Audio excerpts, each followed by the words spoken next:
Hello everyone. இன்னைக்கு நம்ம சைக்கான் sponge ஸ்கைப்பா தான் பார்க்க போகிறோம். ஸ்கைப்பாவோட பாடியில் நிறைய ஹோல்ஸ் போர்ஸ் இருக்கும். அதனால தான் இது பைலம் பொரிஃபராவை சேர்ந்தது. ஸ்கைப்பாவோட பாடியில் இருக்கிற ஸ்பிக்யூல்ஸ் முள்ளு மாதிரி அமைப்பு கால்சியம் கார்பனேட்டால் உருவாயிருக்கும். அதனால தான் அதை நம்ம கிளாஸ் கல்கேரியன்னு சொல்கிறோம். Next order heterocoela. ஹெட்டிரோனா டிஃப்ரெண்ட். சீலாங்கிறது எம்டி ஸ்பேஸை குறிக்குது. இந்த ஆர்கனிசத்தோட பாடியில் இருக்கிற எம்டி ஸ்பேஸ் டிஃப்ரெண்ட்டாக இருக்கும். ஒவ்வொரு அனிமலுக்கும் டிஃப்ரெண்ட்டாக இருக்கும். அதனால தான் இது ஆர்டர் ஹெட்டிரோசீலா. ஃபஸ்ட்டு ஸ்கைப்பாவை நம்ம சைக்கான் ஸ்பாஞ்சுன்னு சொல்லலாம். இதில் நிறைய ஹோல்ஸ் இருக்கிறனால தான் இது பைலம் பொரிஃபராவை செய்தது. இது கடலில் கூட்டங்கூட்டமாகவும் வாழும், இல்லை சாலிட்டரி தனியாகவும் வாழும். இது ராக்ஸில் அட்டாச் ஆகியிருக்கிற மாதிரி பார்க்க முடியும். இது ஷாலோ வாட்டரில் வாழும், ஆழம் கம்மியாக இருக்கிற வாட்டர்ஸில் வாழும். நிறைய வேவ்ஸ் இருக்கிற இடத்துல இதை பார்க்க முடியாது. வேவ்ஸ் கம்மியாக இருந்தால் தான் இதால் அந்த இடத்துல சர்வைவ் ஆக முடியும். இது அன் ஷேப்பில் இருக்கும், அதாவது ஒரு பூத்தொட்டி ஷேப்பில் இருக்கும். இது 2.5 சென்டிமீட்டர் வரை வளரும். இந்த ஸ்பாஞ்சோட ஒரு எண்டு ஒரு பொருள் மேலே அட்டாச் ஆகி இருக்கும், இன்னொரு எண்டு ஃப்ரீயாக இருக்கும். அதில் ஒரு ஓப்பனிங் ப்ரெசண்ட்டாக இருக்கும். அந்த ஓப்பனிங் பேர் ஆஸ்குலம். ஆஸ்குலத்தை சுற்றி ஸ்பிக்யூல்ஸ் முள்ளு மாதிரி அமைப்பு ப்ரெசண்ட்டாக இருக்கும். அதை நம்ம காலர்னு சொல்கிறோம். பாடியில் நிறைய ஹோல்ஸ் இருக்குது, ஓட்டோட்டையாக இருக்குன்னு பார்த்தோம்ல, அந்த ஹோல்ஸுக்கு பேர் ஆஸ்டியா. இந்த சின்ன சின்ன ஹோல்ஸ் ஆஸ்டியா பாடிக்குள்ளே ஒரு இடத்துல ஓப்பன் ஆகும். அதை நம்ம ஸ்பாஞ்சியோசீல்னு சொல்லுவோம். சைக்கான் ஸ்பாஞ்சில் நிறையா முள்ளு மாதிரி அமைப்பு ப்ரெசண்ட்டாக இருக்கும். Next kennel system. கெனல் சிஸ்டம்னா நீர் போகிற பாதை. சைக்கானோட பாடியில் வரிசையாக நிறைய கெனல்ஸ் இருக்கும். அந்த கெனல்ஸ் எல்லாம் சேர்த்து தான் நம்ம கெனல் சிஸ்டம்னு சொல்கிறோம். சைக்கான் பாடியில் இருக்கிற கெனல் சிஸ்டத்தை நம்ம சைக்கான் டைப்புன்னு சொல்கிறோம். இந்த கெனல் சிஸ்டத்தில் என்னெல்லாம் இருக்குன்னா ostia, incurrent canals, prosopyles, radial canal, apopyles, spongocoel, osculum. ஆஸ்டியாங்கிறது இந்த ஸ்பாஞ்சஸ் பாடியில் இருக்கிற சின்ன சின்ன ஹோல்ஸ். இந்த ஆஸ்டியா ஒரு தோல் மாதிரி அமைப்பில் ப்ரெசண்ட்டாக இருக்கும். அதை நம்ம போர் மெம்பரேன்னு சொல்லுவோம். ஒவ்வொரு ஆஸ்டியத்தை சுற்றியும் கான்ட்ராக்டல் செல்ஸ் ப்ரெசண்ட்டாக இருக்கும். அதை நம்ம மயோசைட்ஸ்ன்னு சொல்லுவோம். கான்ட்ராக்டல் செல்ஸ்னால் சுருங்கி விரிகிற செல்ஸ். இந்த செல்ஸ் ஆஸ்டியாவோட சைஸை மெயின்டைன் பண்ணுறதுக்கு ஹெல்ப் பண்ணும். நெக்ஸ்ட்டு இன்கரண்ட் கெனல்ஸ். ஆஸ்டியா இன்கரண்ட் கெனலில் ஓப்பன் ஆகும். இன்கரண்ட் kennel endoderm செல்ஸால் உருவாயிருக்கும். இன்கரண்ட் kennel radial கெனலில் open ஆகும். இன்கரண்ட் கெனல் ரேடியல் கெனலில் ஓப்பன் ஆகிற பாதையை தான் நம்ம ப்ரோசோஃபைல்னு சொல்லுவோம். ரேடியல் கெனலும் இன்கரண்ட் கெனலும் ஒன்றுக்கடுத்து ஒன்று ப்ரெசண்ட்டாக இருக்கும். அதில் தான் சைனோசைட் செல்ஸ் ப்ரெசண்ட்டாக இருக்கும். இந்த சைனோசைட் செல்ஸ் வாட்டரை மூவ் பண்ணுறதுக்கு ஹெல்ப் பண்ணும். இந்த ரேடியல் கெனல் ஒரு எண்டில் அப்படியே ஃபுல்லாக முடிஞ்சிடும். இன்னொரு எண்டு ஸ்பாஞ்சியோசீலில் ஓப்பன் ஆகும். ரேடியல் கெனலும் ஸ்பாஞ்சியோசீலும் ஓப்பன் பண்ணுற பாதையை நம்ம அப்போஃபைல்ஸ்ன்னு சொல்லுவோம். ஸ்பாஞ்சியோசீலுங்கிறது ஸ்பாஞ்சோட சென்டரில் இருக்கிற எம்டி ஸ்பேஸ். இது எக்டோடர்ம் செல்ஸால் உருவாயிருக்கும்.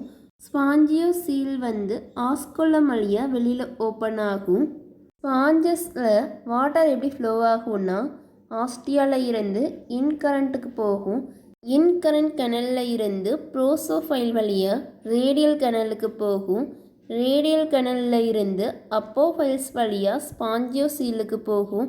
ஸ்பாஞ்சியோசீலில் இருந்து ஆஸ்குலம் வழியாக வாட்டர் வெளியில் போயிடும். Next body wall. Sycon sponge diploblastic animal. 2 layer of செல்ஸால் உருவாயிருக்கும். Outer ectoderm, inner endoderm. இது ரெண்டுக்கும் இடையில ஜெல்லி மாதிரி ஒரு அமைப்பு ப்ரெசண்ட்டாக இருக்கும். அதை நம்ம மீசோகிலியான்னு சொல்கிறோம். Next ectoderm. எக்டோனா அவுட் சைடு. ஸ்பாஞ்சஸோட அவுட் சைட் லேயரை ஃபுல்லாக இந்த எக்டோடம் கவர் ஆகிருக்கும். இது இன்கரண்ட் கெனல், ஸ்பாஞ்சியோ செல் எல்லாம் ப்ரெசண்ட் ஆகிருக்கும். நெக்ஸ்ட்டு ப்ரோசோஃபைல். இன்கரண்ட் கனலை ரேடியல் கனலோட இணைக்கிறதுக்கு உதவுறது ப்ரோசோஃபைல். இது எக்டோடர்ம் செல் உருமாற்றம் அடைகிறனால உருவாகுது. நெக்ஸ்ட்டு ஆஸ்டியாவோட சைடில் ப்ரெசண்ட் ஆகிருக்கிற மயோசைட்ஸ், அதாவது கான்ட்ராக்டில் செல்ஸ், சுருங்கி விரியக்கூடிய செல்ஸும் இந்த எக்டோடர்ம் செல்ஸோட உருமாற்றம் தான். Next endoderm cells. இதை நம்ம சைனோடர்ம்னு சொல்லலாம். இதுகிட்ட ஃப்ளாஜெல்லா ப்ரெசண்ட் ஆகிருக்கும். அதனால் இதை நம்ம ஃப்ளாஜிலேட்டட் செல்ஸ் சைனோசைட்ஸ்ன்னு சொல்லுவோம். சைனோசைட்ஸ் ஓவல் ஷேப்பில் இருக்கும். இதுகிட்ட ஒரு காலரும் ப்ரெசண்ட் ஆகிருக்கும். இந்த செல்லோட பாடியில் நியூக்ளியஸும் பேசல் கிரானியூலும் ப்ரெசண்ட் ஆகிருக்கும். பேசல் கிரானியூலில் இருந்து தான் ஃப்ளாஜெல்லா உருவாகும். அது காலர் வழியாக வெளியில் வர நீளமாக ப்ரெசண்ட் ஆகிருக்கும். இந்த பேசல் கிரானியூல் பிளெஃபரோபிளாஸ்டோட கனெக்ட் ஆகிருக்கும். பிளெஃபரோபிளாஸ்டையும் பேசல் கிரானியூலையும் கனெக்ட் பண்ணுறதுக்கு ஹெல்ப் பண்ணுறது ரைசோபிளாஸ்ட். இந்த செல்ஸ் மெயினாக ரேடியல் கெனல்ஸில் பார்க்க முடியும். நெக்ஸ்ட்டு மீசோகிலியா. இது எக்டோடர்முக்கும் எண்டோடர்முக்கும் இடையில ப்ரெசண்ட் ஆகிருக்கும்.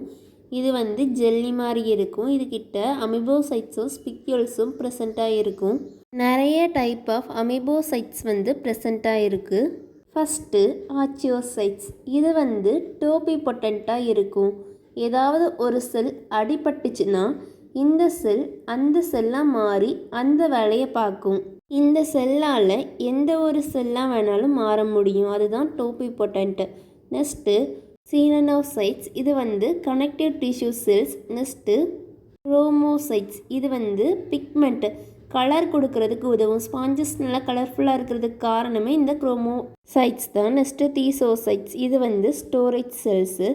Next myocytes. இது ஆஸ்டியாவை சுற்றி ப்ரெசண்ட்டாக இருக்கும். செல் சுருங்கி விரியறதுக்கு ஹெல்ப் பண்ணும். இல்லரோபிளாஸ்ட் ஸ்பிக்யூல்ஸை உருவாக்குறதுக்கு ஹெல்ப் பண்ணும். Next skeleton. ஸ்பாஞ்சஸில் முள்ளு மாதிரி அமைப்பில் ஸ்கெலிட்டன் ப்ரெசண்ட் ஆகிருக்கும். இது மீசன் கைமால ப்ரெசண்ட் ஆகிருக்கும். நெக்ஸ்ட்டு இதை உருவாக்குறது ஸ்கிலரோபிளாஸ்ட். இந்த ஸ்பிக்யூல்ஸ் கால்சியம் கார்பனேட்டால் உருவாகிருக்கும். இந்த ஸ்பிக்யூல்ஸ் நம்மளோட ஸ்பாஞ்சஸ்க்கு பாதுகாப்பாகவும் இருக்கும். அதோட சாஃப்ட் பாடியை சப்போர்ட் பண்ணும். ஸ்கைப்பால் 3 டைப் ஆஃப் ஸ்பிக்யூல்ஸ் இருக்குது. First monaxon spicules. இது ஒரு நீடில் மாதிரி 2 எண்டுமே நல்லா ஷார்ப்பாக இருக்கும். இது ஆஸ்குலத்தை சுற்றி சர்க்குலாக ப்ரெசண்ட்டாக இருக்கும். இதை நம்ம வெளியில் இருந்து பார்க்க முடியும். Next triaxon spicules. இதுகிட்ட 3 ஷார்ப் எண்ட் இருக்கும். இது ரேடியல் கெனல்ஸை சுற்றி ப்ரெசண்ட்டாக இருக்கும். Next tetraxon spicules. இதுகிட்ட 4 ஷார்ப் எண்ட் இருக்கும். இது கார்டெக்ஸ் ஆஃப் ஸ்பாஞ்சியோசீலில் ப்ரெசண்ட்டாக இருக்கும். Next nutrition. ஸ்கைப்பா ஒரு கார்னிவோரஸ், மற்ற அனிமலை சாப்பிடும். இதோட பாடியில் இருக்கிற ஆஸ்டியா வழியாக சின்ன சின்ன ஆர்கனிசம் தண்ணி கூட சேர்ந்து உள்ளே போகும். இந்த சின்ன சின்ன ஆர்கனிசத்தை சைனோசைட்ஸ் பிடிச்சு வச்சுக்கிடும். அதுக்கப்புறம் செல்லுக்கு வெளியிலேயே வச்சு அந்த ஆர்கனிசத்தை அது டைஜஸ்ட் பண்ணும். நெக்ஸ்ட்டு மீசோகிலியாவில் இருக்கிற அமிபோசைட்ஸ் இந்த ஃபுட்டை மற்ற பார்ட்ஸ் ஆஃப் பாடிக்கு டிஸ்ட்ரிபியூட் பண்ணும். அதே மாதிரி தீசோசைட்ஸ் இந்த ஃபுட்டை கொஞ்சம் ஸ்டோரும் பண்ணி வச்சுக்கிடும். Next reproduction. ஸ்கைப்பால் ஏசெக்சுவல் ரீப்ரொடக்ஷனும் நடக்கும், செக்ஸுவல் ரீப்ரொடக்ஷனும் நடக்கும். ஏசெக்சுவல் ரீப்ரொடக்ஷன் பட்டிங் வழியாக நடக்கும். நல்லா க்ரோவான ஸ்பாஞ்சில் ஒரு சின்ன மொட்டு மாதிரி அமைப்பு உருவாகும். அந்த மொட்டு மாதிரி அமைப்பில் ஆஸ்குலம் உருவாகும். அப்படி உருவானதுக்கப்புறம் அந்த பட்டு பேரண்ட் கிட்ட இருந்து பிரிஞ்சு தனி ஸ்பாஞ்சாக மாறும். இல்லாட்டி பேரண்ட்டோட சேர்ந்து அதுவும் வளரும். Next sexual reproduction. ஸ்கைப்பா ஒரு hermaphrodite animal. Male and female ஒரே இதில் தான் இருக்கும். நெக்ஸ்ட்டு ஸ்பெர்ம் அண்ட் எக் உருவாக்குறதுக்கு தனி ஆர்கன் கிடையாது. இது மீசோகிலியாவில் தான் உருவாகும். ஓவம் ரேடியல் கெனலில் ப்ரெசண்ட் ஆகிருக்கும். ஸ்பெர்ம்ஸ் வந்து வாட்டரில் ரிலீஸ் ஆகும். ஃபர்டிலைசேஷன் வந்து எக்ஸ்டர்னல் வெளியில் நடக்கும். டெவலப்மெண்ட் வந்து இன்டைரக்ட், நிறைய லார்வல் ஸ்டேஜஸ் இருக்கும். அவ்வளோதான். தேங்க்யூ.